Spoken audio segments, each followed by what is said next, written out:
Viewers, the elections begin in just 12 days from now, and the Congress party has released a manifesto that addresses a number of pain points of the opposition, in particular the alleged misuse of agencies. The Congress has also promised, among other things, that if it comes to power, it will probe the leaders who jumped ship to the Bharatiya Janata Party and were allegedly whitewashed of their corruption cases. Now, on the other hand, Prime Minister Narendra Modi and the Bharatiya Janata Party have slammed the Congress for holding a venomous mindset over Ayodhya Ram Mandir. We spoke to Congress leader Jairam Ramesh. Listen in. के ही बड़े नेता जो Congress party छोड़कर जा रहे हैं वो कह रहे हैं कि हिंदुत्व और हिंदू में देखिए जाने के लिए वो कारण ढूंढते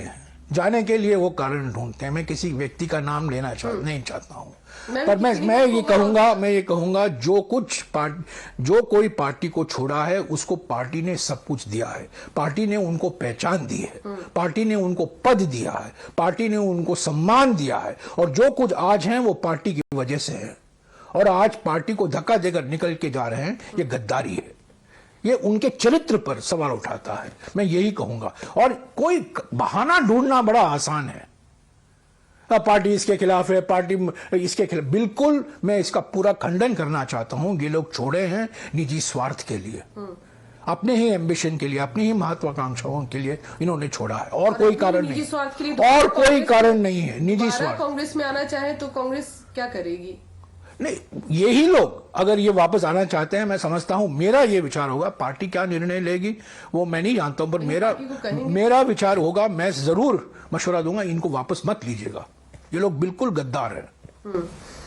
अच्छा, ये बताएं 19 अप्रैल को पहले चरण की जो 19 तारीख को, 19 को होना है। कांग्रेस का जिस तरह से प्रचार दिख रहा है या जो फोकस दिख रहा है, कहा जा रहा है कि इस बार कांग्रेस को, क्योंकि पिछली बार भी इसी तरह का ट्रेंड था, इस बार कांग्रेस को दक्षिण से बहुत उम्मीद है। दक्षिण की सीटों में टारगेट रखा गया है कम से कम दक्षिण की 130 सीटों। मैं आपको सच्चाई बताऊं, 50 सीटें। मैं आपको सच्चाई बताऊं, हमें उत्तर भारत से बहुत उम्मीद है, हमें पूर्वी भारत से उम्मीद है, पश्चिम भारत से उम्मीद है, दक्षिण भारत से उम्मीद तो है ही है, वो वास्तविक है। पर यह कहना कि हम सिर्फ दक्षिण में फोकस कर रहे हैं, ये बिल्कुल गलत है। हमारा, आप देखिए, मेरे विकास का 2 हिसाब दक्षिण भारत में नहीं आया, राजस्थान में आया, उत्तर प्रदेश में आया, बिहार में आया, मध्य प्रदेश में आया, छत्तीसगढ़ में आया, महाराष्ट्र में आया, गुजरात में आया, उत्तर भारत के राज्यों में आया। अब तक जो हम डिजिटल चला रहे हैं, हमारा जो पब्लिसिटी कैंपेन है, एडवर्टाइजिंग कैंपेन है, ये ज्यादातर सभी राज्यों में है। ऐसा नहीं है सभी राज्यों में नहीं है, सभी राज्यों में, पर ज्यादातर फोकस अगर आप मुझे कहें, करीब मैं कहूंगा 70% या 75% हम उत्तर भारत के राज्यों में पर ही ध्यान दे रहे हैं, क्योंकि वहां हम कमजोर हैं, हमें वहीं बढ़ाना है। पिछली बार का ट्रेंड देखा जाए 2019 का, तो 12 राज्य, उत्तर भारत ज्यादा उसमें शामिल है, 170 से ज्यादा सीटें जो चुनाव लड़ी गई, उसमें 136 सीटें बीजेपी ने जीती है। ठीक है, फाइट आपका और नहीं, बिल्कुल हम लड़े, इसीलिए हम जानते हैं। ऐसा नहीं है कि दक्षिण भारत पर ही हम ध्यान दे रहे हैं, दक्षिण भारत हम जानते हैं। तेलंगाना में हमारी सरकार है, कर्नाटक में हमारी सरकार है, केरला में हमारा संगठन बड़ा मजबूत है, तमिलनाडु में गठबंधन है, और हमारे जो गठबंधन की पार्टी है, घटक दल है, डीएमके सत्ता में है, ये सब हम जानते हैं। और आंध्रा में तो हम अभी कोशिश कर रहे हैं, हमारी नई पीसीसी अध्यक्षा आई है शर्मिला, और नई जान लाई है हमारे संगठन में। पर ये कहना कि सिर्फ हम दक्षिण भारत में उम्मीद कर रहे हैं, बिल्कुल गलत है। भारत में कितना उम्मीद कर रहे हैं? नहीं, मैं आंकड़े के खेल में नहीं जाऊंगा, मैं आंकड़े विकड़े नहीं देखता हूँ, मैं ज्योतिषी नहीं हूँ, मैं इस आंकड़े के खेल में नहीं जाना चाहता हूँ। मैं जानता हूँ आपके चैनल ने कुछ आंकड़े दिए हैं, और एक पार्टी को इतनी ही सीटें दिए हैं, और वो सीट आपने जो उस पार्टी को दिया है, जितनी सीटें वो लड़ रही हैं उससे भी ज्यादा हैं। तो आप जान गए होंगे ऐसे सर्वे पर कैसे विश्वास करा जाता है। आप ही के चैनल ने किया, जो आंकड़ा है उधर से, आप ही के चैनल ने किया है। अच्छा, आप ये बताएं मुझे कि ये 400, उसके बावजूद मैं आपसे बात कर रहा हूँ, 400 का जो आंकड़ा है जो उधर से दिया गया है, ये 400 का आंकड़ा क्यों दिया गया है मैं बता दूं। इसकी राजनीतिक हकीकत क्या है?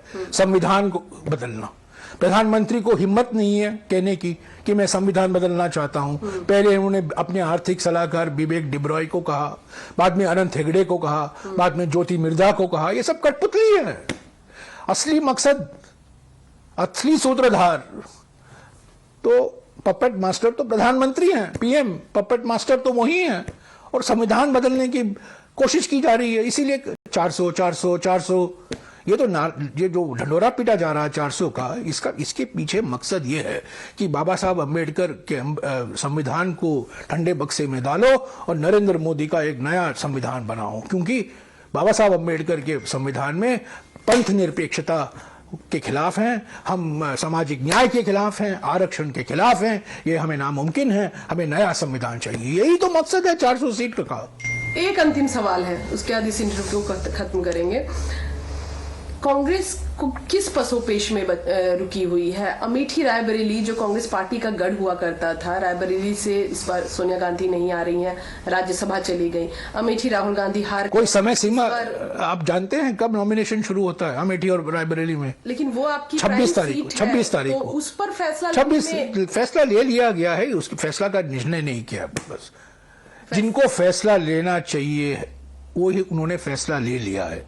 फैसला कौन लेते हैं? सीईसी लेता है, हमारा हाईकमांड लेता है। तो कहा गया कि अभी तक सीईसी में चर्चा नहीं हुई है। 26 तारीख को वहां नॉमिनेशन शुरू होता है। आप पहले से ही क्यों इतनी जल्दबाजी क्यों कराते हैं? और कोई डर नहीं है। राहुल जी ने कहा, राहुल जी से यही सवाल किया गया था मुंबई में थाने में 2 हफ्ते पहले, और उन्होंने कहा मैं कांग्रेस पार्टी का वफादार सिपाही हूं, सीईसी जो तय करेगा मैं उस निर्णय को पालन करूंगा। मैं एक बात कह दूं, अगर आप मुझे पूछ रहे हैं क्या संगठन चाहता है कि प्रियंका जी राहुल जी लड़े? हाँ। क्या रायबरेली और अमेठी की जनता चाहती है, उत्सुक है, उत्साह में है कि ये दोनों ने? जवाब हाँ। मैं खुद गया था, मैं खुद रायबरेली गया था, मैं खुद अमेठी गया था भारत जोड़ो न्याय यात्रा के समय। मैं समाज के विभिन्न वर्गों से मिला, अलग अलग लोगों से मिला। सभी लोग चाहते थे कि राहुल जी यहां से लड़े और प्रियंका जी यहां से लड़े, रायबरेली से लड़े। वो लोग भी जानते, मैं भी जानता हूं, पर निर्णय उनको लेना है, सीईसी को। जब वक्त आएगा ये निर्णय लिया गया होगा, मैं नहीं जानता हूं, पर उसकी घोषणा होगी। पर आप जो मुझे पूछ रहे हैं ना, सवाल अलग है। आप जो मुझे सवाल पूछ रहे हैं क्या वो लड़ेंगे, मैं नहीं उसका जवाब दे सकता हूं। मैं उसी सवाल का जवाब दे सकता हूं। चाहिए आपने कहा मुझे संगठन चाहता है वो लड़े, जनता चाहती है वो लड़े। एक माहौल है कि प्रियंका जी रायबरेली से लड़े, एक माहौल है कि राहुल जी अमेठी से लड़े, पर ये वो तय करेंगे, सोच विचार होगा, सीईसी में बातचीत होगी। एक